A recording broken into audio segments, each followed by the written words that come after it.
अस्सलाम वालेकुम दोस्तों, अपनी नेक्स्ट वीडियो के साथ आपको वेलकम करता हूं अपनी इस वीडियो में और अपने इस चैनल में। दोस्तों, बेशुमार दोस्त ऐसे हैं जो कि कमेंट करके पूछते हैं कि स्पेन की नेशनैलिटी के बाद कौन से ममालिक जो हैं वो बेहतर हैं जहां पे शिफ्ट हुआ जाए। और बहुत सारे दोस्त ऐसे हैं जो पूछते हैं कि नेशनैलिटी लेने के बाद हमें स्पेन को छोड़ना चाहिए या नहीं। तो मैंने तो पहले यही उनको कमेंट्स करता रहा हूँ कि अपने सर्कमस्टेंसेस के मुताबिक आप अपना फ़ैसला करें, लेकिन कुछ दोस्त ऐसे हैं जो बाज़िद हैं मशवरा लेने के लिए। तो मैंने सोचा कि इस पे वीडियो बनाता हूँ ताकि मज़ीद अगर आने वाले वक्त में भी दोस्तों के जहन में ये क्वेश्चन आता है तो वो इस वीडियो से क्लियर कर सकते हैं। जो जहाँ तक मेरा नॉलेज है दोस्तों वो शेयर करूँगा, जहाँ तक एक्सपीरियंस है जो दोस्तों के साथ गुजरी वो सारी बातें कोशिश करूँगा कवर करने की इस वीडियो में। दोस्तों, सबसे पहले तो वही बात है कि अपने सर्कमस्टेंसेस जो हैं वो बहुत ज़रूरी हैं देखने। और एक बात जो है वो कन्फर्म है कि अगर तो आप बिज़नेस माइंडेड हैं, बिज़नेस करना चाहते हैं, बिज़नेस के लिहाज से स्पेन से स्पेशली बार्सिलोना से अच्छी सिटी नहीं है। ठीक है, अगर आप बिज़नेस करना चाहते हैं तो स्पेन दी बेस्ट और बार्सिलोना दी बेस्ट सिटी है। उसकी वजह यह है कि जो बिज़नेस के मौके और जो कवानीन अच्छे यहाँ पे हैं और जिस तरह टूरिस्ट आता है स्पेशली बार्सिलोना में, तो वो बिज़नेस बूस्ट करने के लिए बहुत अच्छा मुल्क है और स्पेशली सिटी है बार्सिलोना। अगर आपका माइंडेड है जॉब करने वाला कि आप जॉब करना चाहते हैं, बिज़नेस पे आपका इंटरेस्ट नहीं है, तो फिर बार्सिलोना हो या स्पेन हो ये एक अच्छा मुल्क नहीं है जॉब करने वालों के लिए। जॉब करने वालों के लिए फिर बेस्ट है स्कैंडिनेवियन कंट्रीज़ और दूसरे यूरोपीय ममालिक।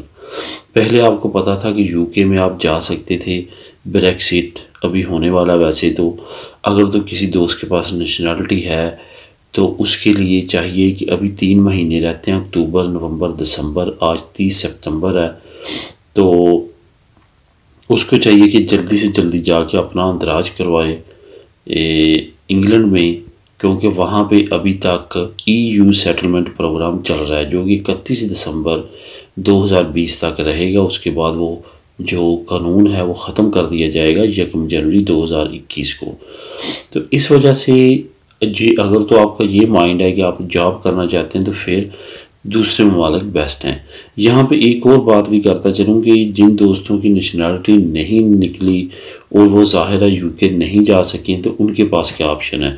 यूके दोस्तों बिल्कुल एंट्री बंद नहीं करेगा, 3 महीने तक की विज़िट एंट्री रहेगी। ठीक है, तमाम यूरोपीय यूनियन के पासपोर्ट्स के लिए। तो सिर्फ़ और सिर्फ अगर बंद करेगा तो वहाँ पे आप जिस तरह पहले जाके काम कर सकते थे वो सिस्टम नहीं रहेगा, वो बंद हो जाएगा, काम नहीं हम जाके कर सकेंगे। लेकिन एंट्री 90 दिन तक की रहेगी जिसको हम विज़िट वीज़ा कहते हैं। उसके लिए आपको विज़िट वीज़ा लगवाने की ज़रूरत नहीं पड़ेगी, स्पेनिश पासपोर्ट पे आपको एंट्री मिलेगी, लेकिन वहाँ पे आप काम नहीं कर सकेंगे। उसके लिए क्या होगा कि आपको वहाँ पे वर्क परमिट अरेंज करना पड़ेगा। ऐसा नहीं होगा कि यूके बिल्कुल बंद कर देगा, लेकिन वर्क परमिट के साथ आप वहाँ पे जा सकेंगे। मुख्तलिफ वर्क परमिट वहाँ पे होंगे, उनकी बेस पे आप वहाँ पे काम करेंगे और वहाँ पे सेटल हो सकेंगे। बाकी जहाँ तक दूसरे ममालिक का तल्लुक़ है, दूसरे ममालिक में जहाँ तक मेरी रिसर्च है दोस्तों, जर्मनी यूके के बाद अगर किसी को शिफ्ट होना चाहिए तो जर्मनी बेस्ट कंट्री है, डेनमार्क बहुत अच्छी कंट्री है, नॉर्वे अच्छी कंट्री है और स्वीडन।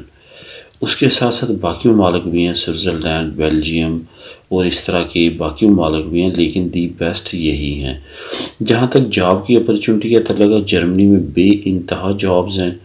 डेनमार्क बहुत अच्छा मुल्क है लेकिन बहुत छोटा है, वहाँ पे सेटलमेंट के, बिज़नेस के और जॉब अपॉर्चुनिटीज़ हैं, लेकिन उस लिहाज से बड़ा मुल्क नहीं है जिस तरह से जर्मनी है।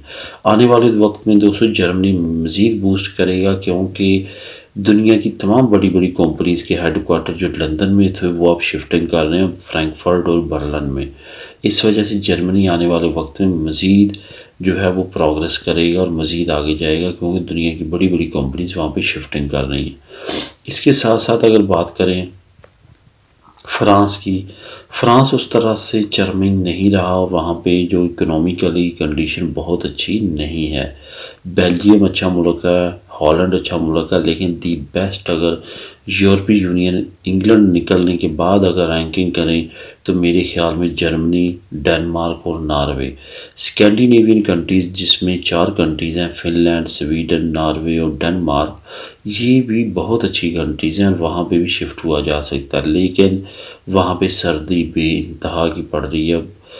तकरीबन 6 से 7 महीने वहाँ की जो झीलें होती हैं वो बर्फ़ बन जाती हैं, इतनी ज़्यादा सर्दी पड़ती है।